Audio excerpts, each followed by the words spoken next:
안녕하십니까. 더 아름다운 만남 진행을 맡은 박정인입니다. 기적의 목소리라 불리는 영국의 오페라 가수 폴 포츠는 이 불우한 어린 시절과 그리고 이 초라한 외모 그리고 각종 어려움을 극복하면서 꿈을 포기하지 않은 끝에 이 38 적지 않은 나이에 오페라 가수가 됩니다. 안 될 거라 했고 또 힘들 거라 했던 주변의 차가운 시선을 묵묵히 이겨낸 결과라고 할 수 있겠죠.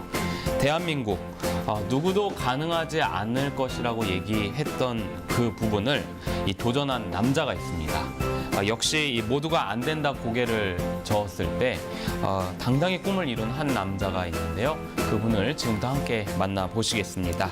오늘 이 자리에는 국내 최초의 시각장애인 고수이자 무형문화재인 국악인 조경곤 씨가 나와 있습니다. 안녕하십니까? 네, 안녕하세요. 네, 이렇게 제가 앞서 소개해드린 대로 고수 분야의 무형문화재 국내 최초의 처음 이 시각장애인으로서의 고수이신데 먼저 고수란 정확하게 어떤 파트인가요? 고수란 그 무대 위에서 창자, 판소리가 명창이 소리하실 때 기량을 잘 120까지 나오게 도와드릴 수 있는 역할, 보필을 잘하는 것이 고수지. 그러니까 뭐 음향, 관객, 조명 여러 가지 일인 사역을 해야 되는 것이 고수 역할에 나갑니다. 네, 그러면은 고수가 뒤에서 굉장히 뭐 박자를 잡아준다거나 뭐 이제 중요한 역할을 흐트러짐이 없게 해주는 역할을 하는 건가요? 그러면? 네, 그렇죠. 명창이 소리가 너무 느리게 가면 좀 땡겨주기도 하고 고수가 네. 너무 빠르게 가면 좀 약간 늦춰지기도 하고 그러나 무대 뒤에서 자기를 나타내서도 안 되고 자기 존재가 없어도 안 되고요. 어떤 그러한 역할이 고수다고 합니다. 그 북장단이 굉장히 이 국악계에서 명쾌하고 또 맛깔스럽다라는 표현 좀 어울릴지 모르겠지만 그렇다고 하더라고요. 네, 조 선생님의 그 북장단이요. 무형문화재에 지정된 어떤 뭐 계기와 또 언제였는지 좀 얘기해 주시죠. 저는 이제 정서적으로 이제 앞을 못 보고는 장애가 이제 제 환경적으로 주어졌기 때문에 어떤 정적인 음악보다는 동적인 음악을 좀 역으로 좋아했습니다. 그래서 좀 밝다, 소리가 좀 명랑하다라고 이렇게 주변에서 평이 있었던 것 같아요. 네. 제가 문화재 등재된 것은 2013년 4월 30일 날에 제가 학점고시 됐습니다. 네, 그 고수의 역할을 이제 제가 TV에서도 여러 번 봤는데 보통 이렇게 보면은 그 앞에서 국악을 하시는 그 판소리를 하시는 분의 입을 본다거나 뭔가 이렇게 액션 그 행동을 좀 보는 것 같은데 사실 그게 이제 장단을 맞춰가는 중요한 포인트일 것 같아요. 중요한 부분인데 조 선생님은 그 쉽지 않은 일을 때 어떻게 그 호흡을 맞추세요? 예, 판소리 고수는 눈을 볼 수 없으면 어찌 보면 불가능할 수도 있는 부분이죠. 왜 그러냐면 완급 조절을 도와주는 게 역할인데 우리 판소리는 악보가 없어서 소리가 입이 버려지고 소리가 나오는데 입 모양에 따라서 완급 조절을 보면서 해야 되는데 네. 그게 입 모양이 귀로 들려지질 않거든요. 네. 네, 이런 거 볼 수 없는 한계, 이것이 굉장히 이제 우리 시각 장애인들이 극복할 숙제고 과제인데 이 부분을 저는 이제 나름대로 그 방법은 없습니다. 계속 북을 좋아하고 그러다 보면 꿈속에서도 북을 두드리게 되고 늘 함께 어떤 때는 지하철이나 걸어가면서도 북을 어떻게 연주할 것이다라는 고민을 하다 보면 정신이 나간 것처럼 이렇게 상대방이 느낄 수도 있고요. 그렇게 늘 뭐 비장애인이 하루에 1시간 두드리는 거 저는 10시간 이상을 두드려야 됩니다.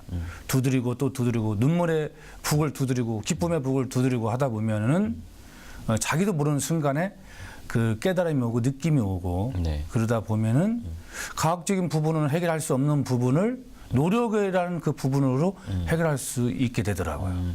좀 전에 뭐 연습 양에 살짝 이야기를 해주셨는데 정말 하루도 빼놓지 않고 연습을 안 하진 않으시는 것 같아요. 정말 매일같이 연습하시는 것 같은데 하루에 얼마나 연습을 하시나요? 저는 1년 365일 뭐 명절, 생일 뭐 앞뒤 가리지 않고 하루에 제가 그 한 8, 9시간을 두드린 것 같아요. 제 방에서 그게 굉장한 고통이 있습니다.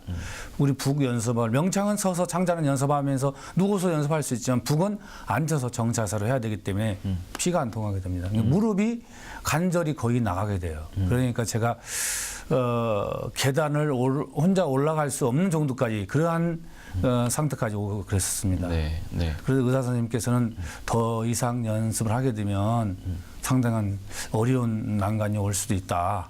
시간을 많이 줄여야 된다. 그럼에도 저는 그 줄이지 않고 계속 두드리고 또 두드렸습니다. 치료를 하면서 정형외과 가서 물리치료를 받으면서 나름대로 어떤 연구하면서 계속 두드려야 하는 것이 내가 해결할 수 있는 과제, 볼 수 없는 이 부분을 해결할 수 있는 것은 두드리는 것밖에 없거든요. 연습도요. 네, 네, 네. 예, 그래서 저는 방법이 없었습니다. 그 이렇게 앞에 뒤에서 이제 중심을 잡아주시는 건데 사실 이제 누군가랑 이렇게 같이 연습을 한다거나 뭐 공연을 위해서 연습한다 그러면은 좀 이제 가끔 이제 서로 호흡이 안 맞는 경우도 발생을 하잖아요. 그러니까 조 선생님은 계속해서 정박자의 그 북을 치고 계시지만 또 이 앞에서 판 소리를 하시는 분은 이거 좀 이렇게 좀 더 당겨줘야지 뭐 이런 거 뭐 이렇게 요구하시는 것들이 있을 때 어떻게 좀 이렇게 뭐라 그래야 될까 화해하나요? 뭐 어떻게 얘기를 하시는지요? 그 보이지 않는 무대에서 네. 그 느낌이라는 것도 있거든요. 네. 이게 창자가 그 호흡을 좀 북을 좀 당겨야 되겠다, 네. 좀 늦춰야 되겠다라는 표현을 할 때 눈 보시는 분들은 어떤 부채랄까 그 몸짓으로 이렇게 서로 소통이 되지만 입 모양을 보시면서요. 저 같은 경우는 그런 부분들을 해결할 수 없기 때문에 창자의 어떤 음색을 들어봅니다. 저분이 지금 약간 뭐 땡김이 필요하다면 조급한 그러한 어떤 색깔들이 좀 이게 달라져요. 목소리 색깔이. 네, 네. 이제 그런 것들을 하나 저 나름대로의 어떤 노하우를 연구하는 거죠. 그 생각 외로 또 그런 부분에서 그 조 선생님이랑 호흡이 잘 맞는다 하고 또 이렇게 같이 하자고 제의하시는 분은 많을 것 같아요. 네, 그래서 제가 2016년 10월 27일 날 춘향가 완창을 제가 도맡아 북을 반주했습니다. 6시간을. 네. 오후 2시에 저희 인천시 무형문화재 전속교육관에서 풍류관에서 했는데 8시에 끝난 거죠. 예. 쉬지 않고. 그러니까 6시간 춘향가 완창을 북을 반주할 때는 고수가 3분 내지 4분이 교체가 되는 거예요. 예. 왜냐하면 30분 이상 무대에 집중하게 되면 눈 비장애인 고수들도 흔들리거든요. 흔들린다는 것은 집중이 사라지기 때문에 네. 박을 빌 수가 실수할 수가 있다는 거거든요. 예, 예. 그래서 3사람 4사람 교체가 되는 건데 저는 내가 한번 해보겠다 해서 그때 당시에도 뭐 그 창자 역시 명창도 좀 불안하다. 네. 고수를 한 2-3명 정도 예비로. 하자. 예. 제가 하겠습니다. 네. 그래서 제가 지리산 청학동에 가서 여름에 네. 한 20여 차례 연습을 했습니다. 저희 전수관에서도 밤을 새웠어요. 그 명창하고 창자하고 계속. 그러니까 그 어떤 목숨을 걸은 겁니다. 저는. 네. 새벽 12시부터 그 다음날 7시까지 북을 두드리는 거예요. 남들 잠자는 시간에. 네. 창자도 목숨을 걸은 거죠. 예. 그러니까 이게 어찌 보면 기절할 수 있는 겁니다, 이게. 그런데 그러니까 이 세상에 쉽게 얻을 수 있는 것은 없다. 진주라는 것은 고통이 클수록 아름다운 그 인간들에게 빛을 줄 수 있잖아요. 네. 그듯이 고통이 클수록 내 목숨을 그것도 크게 바칠 수 있는 상황이 될수록 내 성취감은 크다. 그걸 제가 이번에 깨달았습니다. 그 시각장애인의 입장에서 뭔가 좀 더 집중할 수 있는 남다른 또 뭐 그 비장애인과 다른 것들이 좀 있잖아요. 이렇게 북을 치다 보면은 그 장단에 흐트러짐이 없는 어떤 장점이 좀 있을 것 같아요. 좀 더. 장점은 비장애인보단 일단 모든 여건이 어려우니까 끊임없이 노력하는 거죠. 이게 환경이 좋은 분들은 노력을 조금 게을리 하는데 저희들은 무조건 뭐 방법이 없기 때문에 앞만 보고 가는 거죠. 네. 그런 것이 장점이고 단점은 뭐 역시 자세부터 뭐 볼 수 없는 거, 그 무대에서도 좀 흔들리죠. 그 목소리만 희미하게 어둠 속에서 들려오는 그 목소리를 듣고 북을 쳐야 되는데, 네. 근데 그런 부분들은 상당히 그 어렵다라고 하죠. 참 어느 얘기든 지금 노력의 대가다라고 얘기를 지금 정리를 해주시고 계십니다. 네, 조경훈 고수의 이 국악 인생을 이제 좀 들어보고자 합니다. 이 어린 시절로 좀 거슬러 가볼 텐데요. 어릴 적부터 국악에 관심이 많으셨나요? 제가 5, 6살 때부터 저희 집에서 동네 그 유지 되시는 분들이 겨울철에는 늘 명창분들하고 소리하고 북을 두드리고 그런 환경을 제가 접하다 보니까 저는 그 어린 시절에 동요를 부르는 것보단 단가 한 마리, 민요, 진도아리랑 한국을 부르는 거 제가 이제 이게 익수가 됐습니다. 이게 뭐 자연스럽게 우리 음악은 나의 삶에 어찌 보면 한 자리로 이렇게 딱 자리 잡게 됐더라고요. 예. 그 당시 뭐 판소리 구절 좀 기억나신 것들이 있다면은요. 뭐 박동직 명인이 뭐 적벽과 불 주는 데모, 뭐 박진감 있고 아주 그 경쾌하고 동적이고 참 좋았습니다. 그 라디오를 통해 들었지만은 실제로도 이제 그만한 유명한 그 큰 선생들이 실제로 저희 집에서 소리를 하는 모습, 춘향과 흥부가 매맞는 대목이랄까, 삼강오련이 그 판소리 오바탕에 다 들어 있거든요. 네. 인간이 그 태어나서 어떻게 죽어야 될 그 가치관까지 그 속에는 다 들어 있거든요.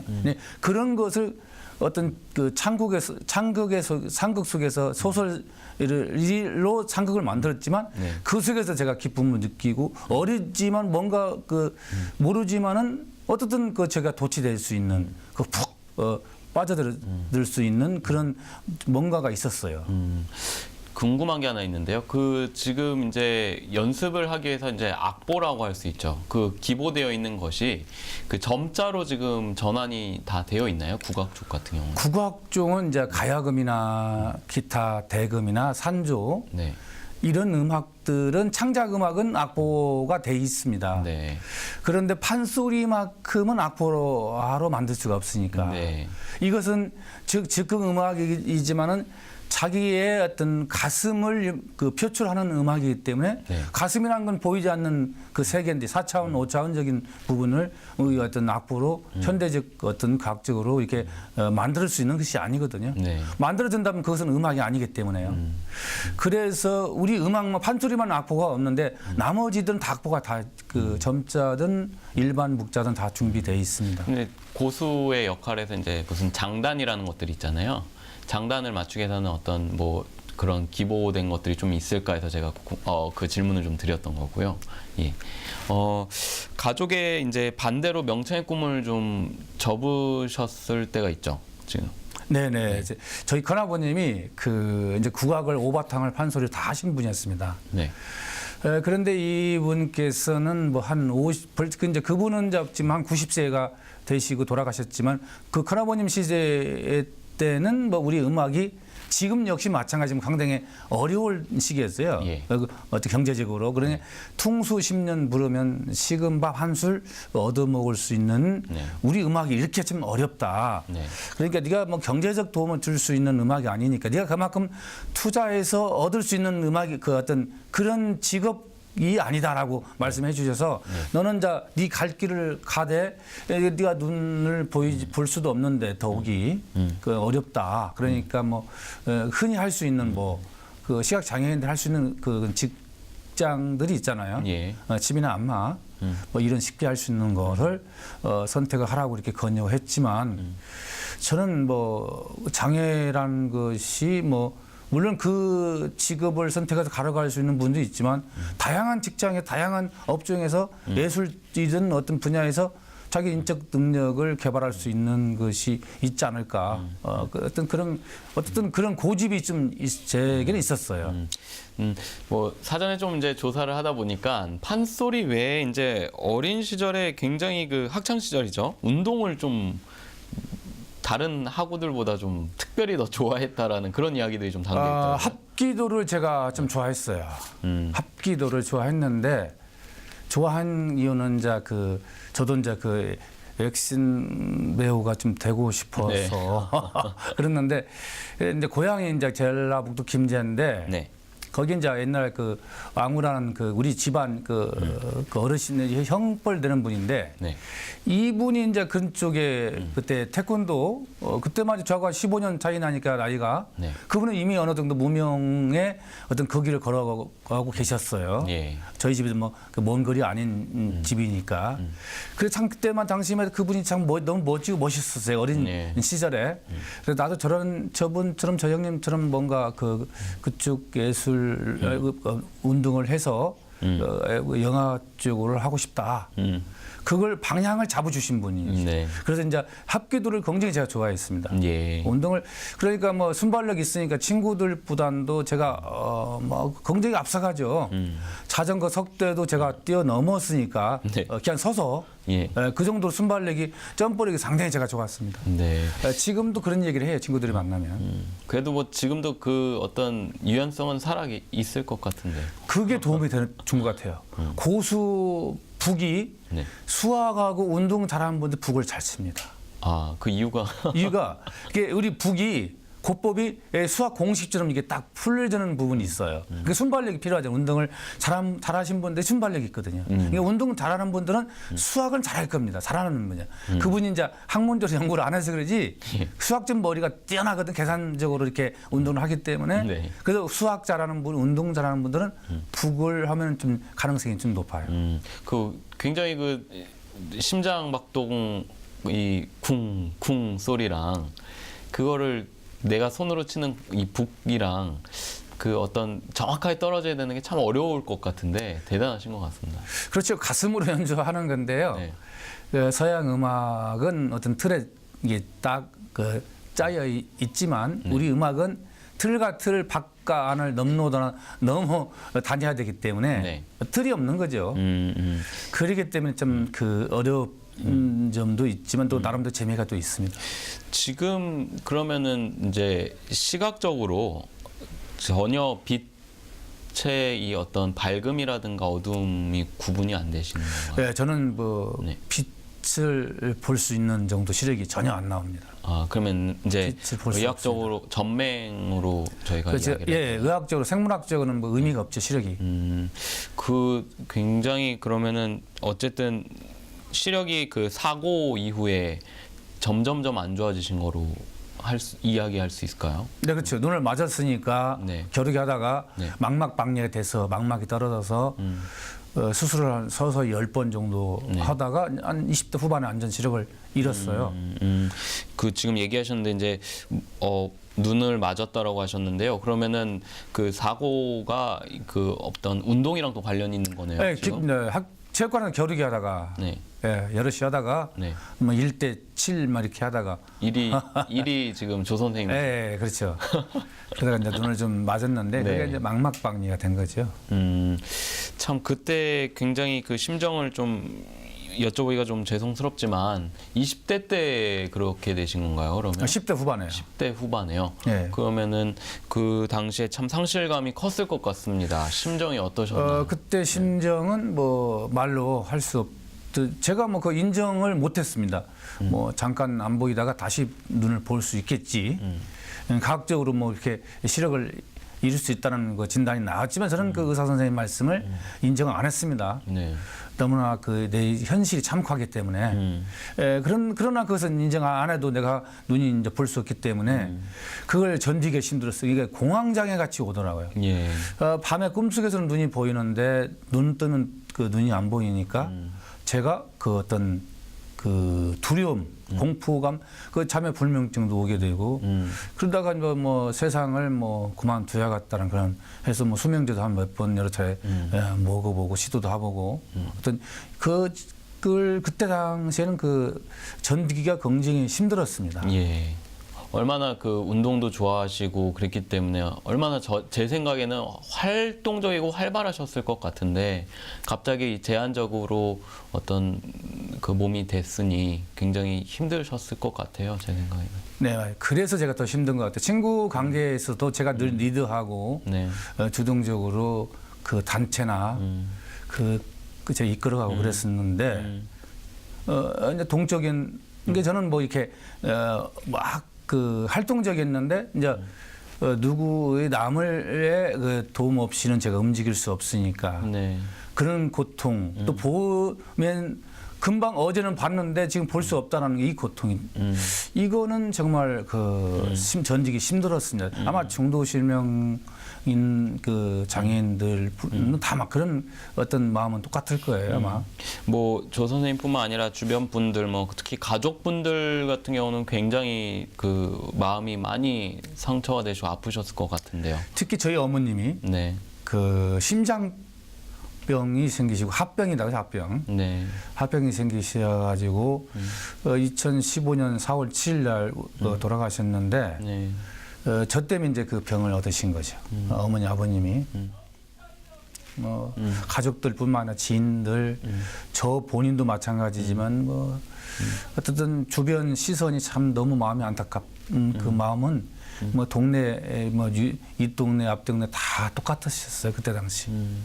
아버님은 어떻게 생각하세요? 아버님은 이제 지금 치매가 약간 있으신데 아직 생존? 네, 저희 집 함께 저랑 같이 사시는데 네. 아버님 그래요. 내가 죄가 많아서 그 우리 그 큰아들이 이렇게 아버님을 못 보게 됐지 않은가 이런 말씀도 있으시고 그러시더라고요. 뭐 당신은 안 돼요, 뭐 힘들어요, 할 수 없어요, 뭐 불가능해요라는 이런 말들이 좀 많이 들으셨을 것 같기도 한데 우리 후배 시각장애인 분들이나 중도 장애인 분들을 위해서 좀 해주실 수 있는 얘기가 있을 것 같아요. 네, 저는 그때 당시에 할 수 없다. 뭐 거의 제 주변에 있는 계신 분들은 비웃고 마침 뭐 제가 문화재 등재된다는 것을 선포하니까 저 친구가 이제 아버를 못 보게 되니까 정신까지 좀 불안하게 됐구나. 가까이 있는 지인들 다 그렇게 생각했을 거예요. 아마 환경적으로 그렇게 생각할 수밖에 없을 거예요. 비장애인들 또 문화재 등재되는 것은 뭐 0.1%도 안 되는 건데 그러니 더욱이 저는 수십 배 어려운 건데 비장애인보다. 그런데 저는 그 제 소망이 할 수 있다는 것은 제가 늘 이걸 해내지 못하면 나는 그 두 가지 장애가 되는 것이 아닌가. 우리 지인 부모님께 우리 그 사랑하는 아내에게 우리 아이들에게 지인들에게 내가 뭔가를 그들에게 좀 보여줘야만이 내가 될 거라는 그런 무거운 그 어떤 그 마음이 있었어요 늘. 그래서 그 제가 힘들 때 늘 극복할 수 있는 열정이 나오게 되는 것이 이 아마 지금 오늘날 여기까지 오게 되지 않을까. 그래서 저는 비장애인과 우리 시각 장애인 뭐 여러 우리 중도 장애인 분들이 실망이 가장 컸을 때 그분들은 희망이 있는 분들이에요. 자기 자신을 뛰어넘을 수 있는 누구나 그 힘이 있거든요. 그거를 가지고 있는데 자들 먼저 그냥 앞을 쳐다보기 때문에 그걸 뛰어넘지 못하는 건데 그분 가장 절망이 컸을 때 가장 희망적인 분들이다. 저는 이렇게 생각합니다.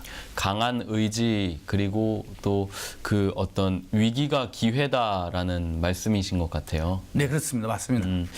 그 지금 뭐 이제 그 동안에 시각 중도 장애인이 되신 이후부터의 어떤 삶을 좀 이야기를 들어봤습니다.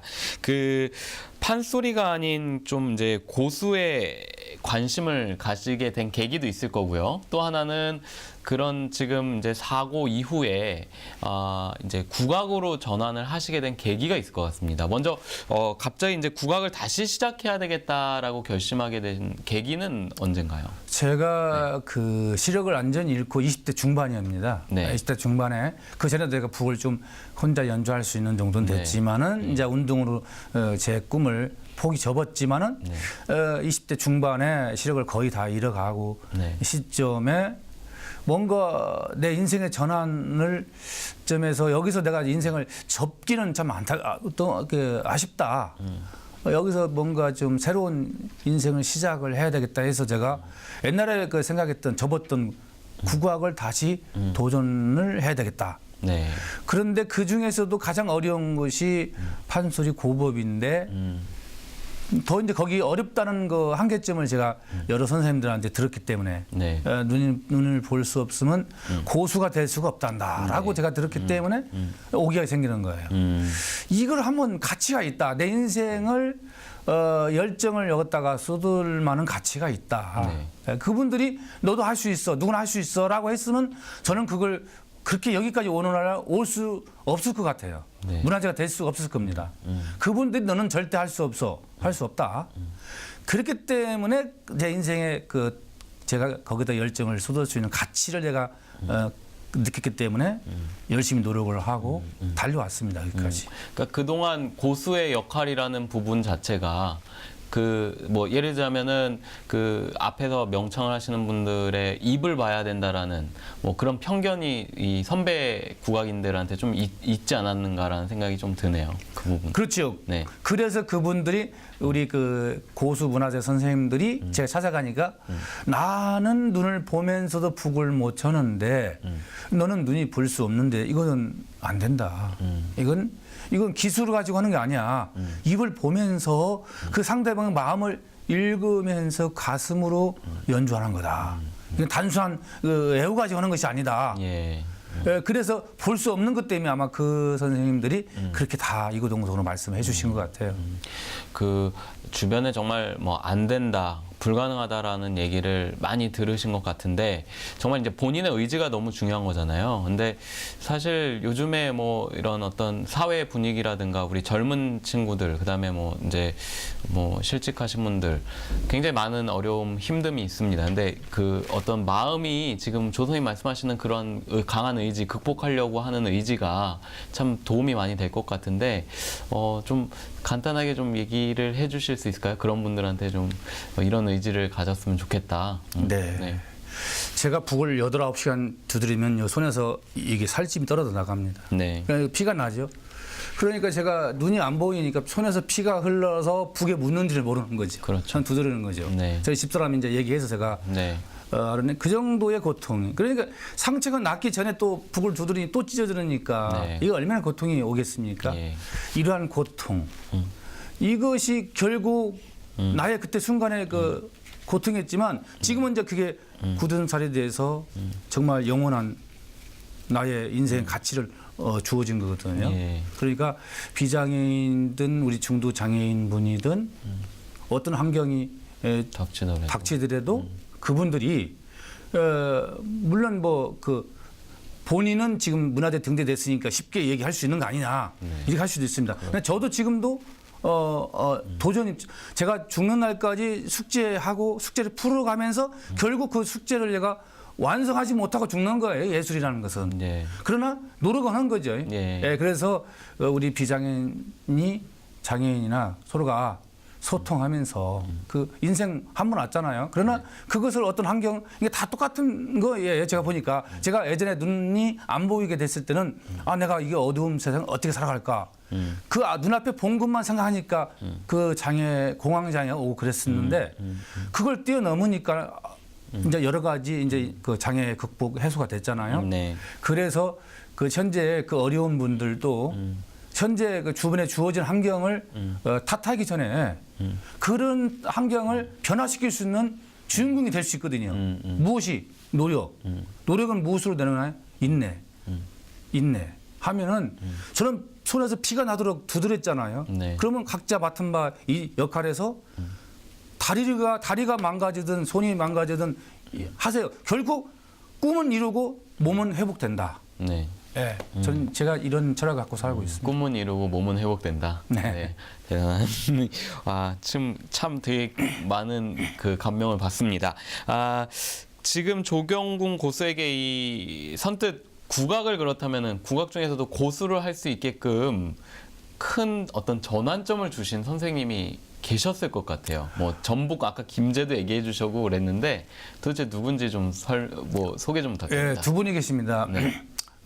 그 인간문화재 김자, 청자, 만자이신 선생님하고 또 이연태 선생님하고 이제 이분들이 저에게 희망과 꿈, 물론 저를 이제 손을 잡아주시면서 가르쳐 주셨지만, 넌 끊임없이 삶에 있어서 포기해서는 안 된다. 네. 인생은 본인들이 눈은 보이는 분이고 잘 나가는 그 예술가 국악인이지만 어찌 바꾸놓고 보면 저하고 큰 차이는 없다고 말씀을 늘 해주셨어요.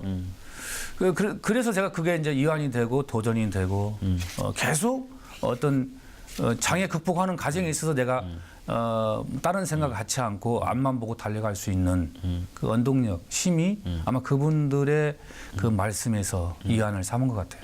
참 스승님들을 참 잘 만나신 것 같습니다. 참 어떤 그 어려운 난관 속에서도 모두가 안 된다고 했을 때 그 두 선생님께서 조경호 선생님을 굉장히 이 자리로 이끌어 주신 것 같은데, 네, 참 어떠세요? 그분들한테 어떤 마음은? 지금도 뭐 감사하고 제가 뭐 그 말로 이 자리에서 뭐 감사 말씀을 올리지만은 제가 늘 제가 연마해서 장애인 비장애인들에게 뭔가 제가 그 삶을 통해서 그들에게 극복할 수 있는 뭔가 꿈을 줄 수 있는 모델이 되지는 삶을 살아가는 게 그것이 내가 그분들에게 은혜를 받았던 사랑을 그분들에게 흘려 보내는 것이거든요. 내가 물질을 베푸는 것도 물론 해야 되겠지만은 내가 굳건하게 해낸 모습을 보여드리고 있을 때 자잘하신 했던 비장애인들 또한 중도 장애인들이 원동력이 돼가지고 우리도 할 수 있다. 아까 저분이 말씀했지 않느냐. 네. 몸이 망가질도록 노력하면 노력을 해봤느냐 이 말이지. 해보고 나서 꿈은 이루고 몸은 다시 회복되잖아요. 이것이 바로 하나님의 법칙이거든요. 그래서 그런 분들에게 아마 그렇게 살아가는 것이 삶을 보여주는 것이 은혜를 갚는 길이 아닐까라고 생각을 해봅니다. 등대와 같은 스승님들의 그러한 가르침과 그 다음에 조 선생님의 피나는 노력, 연습 그리고 강한 의지 덕분에 이제 시각장애인에게 불가능하게 보였던 어떤 그 고수 분야의 인간 무형 문화재가 되셨는데요. 그 순간 정말 그 지정되던 순간 어떠셨는지요? 기분은요? 제가 참으로 어려웠습니다. 그때 뭐 여러 가지 저는 이제 전라도 김제 출생이고 지역성이 없어서 여러 거 준비하는 과정이 힘들었지만은 그러나 저는 지역과 이게 예술을 통해서 우리 지역과 모든 게 하나가 하모니로 이루어져야 된다. 네. 전라도 분이 충청도에서 문화재 등재도 될 수 있고 우리 음악이기 때문에 그래요. 그러면 충청도 분이 전라도 가서 문화재 등재될 수도 있고요. 네. 이것이 바로 이어져서 지역 감정을 해소하고 장애인 비장애인이 뭐 장애인을 이상해 보는 것이 아니라 그건 뭐 그냥 살아가는 한 모습이에요, 그게. 네. 지구촌에 큰 나무가 있으면 적은 나무가 있듯이 조화를 이루듯이 장애인, 비장애인, 지역과 지역을 하나로 모을 수 있는 것이 음악. 그래서 저는 이제 그런 마음으로 열심히 노력을 해서 꼭 그래서 내가 인천에서 문화재가 돼야 되겠다는 마음을 또 학곡에서 세운 거거든요. 여러 가지를 타파해야 되겠다. 그래서 제가 한 시험을 9차까지 이렇게 조사를 합니다. 문화재 등재할 때. 그래서 한 조사 과정이 한 3년 정도 걸립니다. 네. 그래서 그때 등재되고 나서는 제가 비몽 사몽간에 제 손도 무릎을 꼬집어보기도 하고 하여튼 조금 슬프면 눈물이 나고 조금 기쁘면 막 웃음이 나오는데 그때는 너무나 큰 것을 얻었기 때문에 기쁜 눈물도 안 나고 그냥 벙벙했습니다. 지금도 잊을 수 없어요. 그 기쁨을요. 그 지정되는 순간 또 가족분들 지금 같이 지내고 계신 가족분들이 옆에 계셨을 텐데 가족분들은 뭐라고 하셨어요? 제가 그때 고시공부 뜬 거를 저는 이제 서초동 국립국악원에서 있으면서 거기서 음악 공연 있을 때 저는 그 소식을 저희 집사람한테 들었거든요. 집사람도 뭐 우리 하여튼 경사 중에 경사죠. 뭐 저희 가족뿐만 아니라 지인들, 뭐 그 친구분들, 국악인들, 뭐 아주 최고의 아마 그렇게 제가 태어나서 경애와 칭찬, 저 감동받은 건 처음인 것 같아요. 앞으로도 그런 감동을 받을 일이 더 큰 감동 받을 일이 또 여러 분 오겠지만은 어쨌든 지금까지는 최고의 기쁨과 감동을 받은 것 같아요. 그렇군요. 그 어떤 기쁨이 저한테까지도 지금까지도 그 느껴지는 것 같은데요. 조경훈 고수의 곁에서 지금 좀 전에 얘기해 주셨듯이 이제 가족분들 중에 이제 또 아내분에 대한 얘기를 안 하지 않을 수 없을 것 같은데, 네, 굉장히 곁에서 내조도 잘 해주신 것 같아요. 아내분은 어떤 분이신가요? 아, 천사지 천사. 네. 보이지 않는 사람을 보이는 분이 할 수 없는 인간문화에 등재시킬 수 있는 보이지 않는 그 뒤에서 묵묵히 도와주는 것이 바로 우리 아내의 그 힘, 그 사랑, 인내. 그것이 아니었더라면 제가 오늘 여기까지 올 수가 없을 겁니다. 그래서 어떻게 만나셨어요? 제가 이제 장애인 어떤 선교 단체에서 네, 네. 우리 집사람은 이제 그 장애인 결혼 상담자로서 왔었어요. 네. 그러면서 이제 저하고 또 어떻게 네. 이 인연이 맺어졌게 됐습니다. 제가 이제 고백을 했습니다. 네. 그런데 그 우리 집사람이 바로 우리 집사람 살아있는 인간문화재예요. 네. 저보다도 어쨌든 가장 아름답고 가장 그 소중한 분들은 쉽게 세상에 보이지 않잖아요. 네. 저는 조금 덜 소중하니까 세상에 먼저 문화재로서 알려져 있지만 네. 우리 집사람은 너무 크기 때문에 뒤에서 감춰져 있는 거죠. 그러나 진짜 보석하고 진짜 보석이에요. 보물이죠 우리 집사람이. 참 그 아내분과 함께 조경훈 고수님께서 이렇게 힘겨운 시간을 보내신 것 같아요. 이야기해 주시는 거 보니까. 네, 그때 당시에는 생활이 상당히 힘들었습니다. 우리 집 아내가 그 모든 경제적을 책임지어서 저를 이제 용돈도 주면서 제가 또 공부할 수밖에 없는 그러다 보니까 그 가장 역할까지를 맡아서 도맡아 하고 또 내조해야 되지 아이들 기려야 되지 부모님을 모셔야 되지 그러니까 1인 사역 우리 집사람이 고수예요. 제가 네.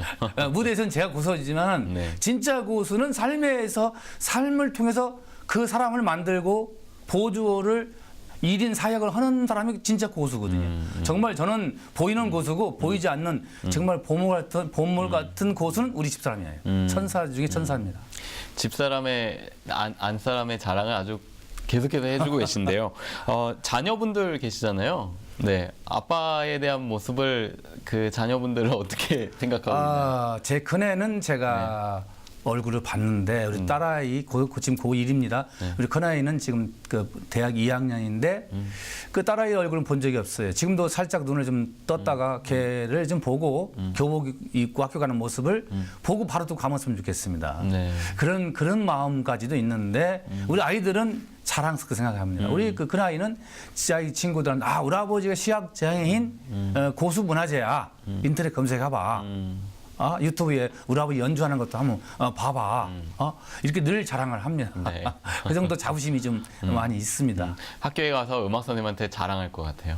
네, 아주 지금 친구들, 근데 다른 친구들은 아빠의 어떤 그런 핸디캡이 있으면 좀 감추거나 좀 부끄러워할 수 있는데 우리 애들은 자랑스럽게 먼저 얘기해요. 네, 가족에 대한 얘기 좀 살짝 들어봤습니다.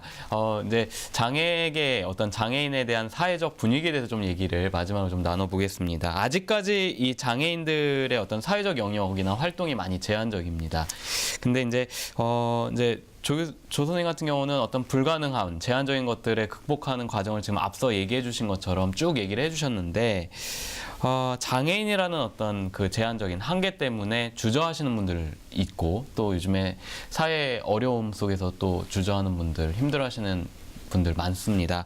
어떤 조언을 좀 해주고 싶으신가요? 예. 네. 우리나라가 살기 좋은 나라입니다. 그런데 우리 이제 복지 TV나 장애인 신문을 통해서 지금 우리 장애인들의 삶을 많이 접하고 보고 해서 지금 시선이 많이 개선되고 있어요. 네. 그래서 저는 정책적으로 민간이 협조해서 장애인들이 도움을 받는 입장이었지만 도움을 주는 입장으로 할 수 있거든요. 그들이 가지고 있는 뭔가 인적 자원이 있습니다. 인적 자원이 뭔가가 있어요. 비장애인이 할 수 없는 부분을 더 능가할 수 있는 장애인들이 있고 그럼 그거를 터뜨려 주면은 비로소 완전 재활이 되면 우리나라는 아마 희망이 있는 나라가 될 것이다. 그래서 이제 그 국가에서 그 많은 그 예산을 편성을 해줘야 됩니다. 그래서 그런 바람을 가지고 보고요. 그 우리 장애인들도 끊임없이 도전하고 국가의 문을 두드려야 됩니다. 우는 아이 떡 하나 더 주잖아요. 네. 절대 누가 나를 해줄 거다라고 안주하고 있으면 절대 누가 해주지 않습니다. 네. 달려가야 됩니다. 뭐 침을 얼굴에 뱉으더라도 달려가야 돼요. 두드리고 그러면 반드시 두드리면은 문이 망가지든 열쇠가 어떻게 해서 맞아서 열리든 문은 열리게 돼 있습니다. 본인의 의지도 참 중요할 것 같아요. 두드리기 위한 어떤 본인의 의지, 자신감 뭐 이런 거 있잖아요. 자기 자신을 너무 비하할 필요는 없어요. 예, 자신감. 내가 눈이 없기 때문에 저는 문화재가 될 수 있는 특권을 얻었거든요. 제가 눈을 봤으면은 아마 뭐 문화재가 아니라 더 뭐 상당한 그 어려운 환경 속에 처할 수도 있거든요. 네. 그렇기 때문에 자기 자신을 비하시키지 말고 두드리고 어떤 그 의지, 꿈을 가지고 노력하면은 용기가 있으면 됩니다. 지금 이제 활동 중에 또 이제 후배들을 양성하는 일도 하시죠, 지금. 예, 지금은 이제 비장애인들도 이제 가르치고 네. 장애인 그 발달 장애인들도 북을 가르치고 그래요. 일본 공연도 제가 갔다 왔습니다. 2016년 그 11월 5일 날 2박 3일. 네. 그랬는데 발달 장애인들과 함께 그 일본 공연을 갔다 왔는데 그들은 또 비장애인들이 시각 장애인들이 할 수 없는 부분을 또 발달 장애인들이 하는 부분이 있더라고요. 네. 그냥 그들은 끊임없이 순수한 마음으로 노력을 해요. 약속을 잘 지킵니다. 그래서 저들에게도 배울 점이 많이 있거든요. 그래서 지금은 장애인, 비장애인을 제가 같이 통합해서 판소리와 북과 장구를 지금 지도하고 있습니다. 저희 전수관에서. 계속 후학 양성을 하고 계시는 것 같습니다. 네, 끝으로 2017년도 조경훈 선생님의 그 계획 좀 얘기해 주시죠. 2017년도에는 제가 장애인, 비장애인들끼리 늘 공연 무대를 가졌지만은 제가 이제 바닷가에서 그 심청이가 아버지를 위해서 눈을 뜨게 해서 몸을 던졌던 그 부분이 있거든요, 백령도. 네. 거기에 심청가를 연주한 배 위에서 연주하면서 아마 그런 그 기획도 제가 하고 있고요. 네. 그리고 이제 가장 큰 꿈은 이제 장애인, 비장애인과 그 함께 배울 수 있고 함께 무대에 설 수 있는 이거 지속적으로 이 활성화를 위해서 2017년도에는 더욱더 적극적으로 달려가야 되겠다. 이것이 제 최종 목표입니다. 네, 꼭 그 목표가 이루어질 수 있기를 저희도 함께 응원하겠습니다. 네. 네, 지금까지 전통 문화의 맥을 이어오고 있는 국내 최초 시각장애인 고수 이 최경곤 무형문화재 고수와 함께 이야기 나눠봤습니다. 오늘 귀한 시간 내주셔서 대단히 감사합니다. 네, 고맙습니다. 네, 저도 여기서 이만 인사드리겠습니다. 지금까지 시청해주신 여러분 고맙습니다.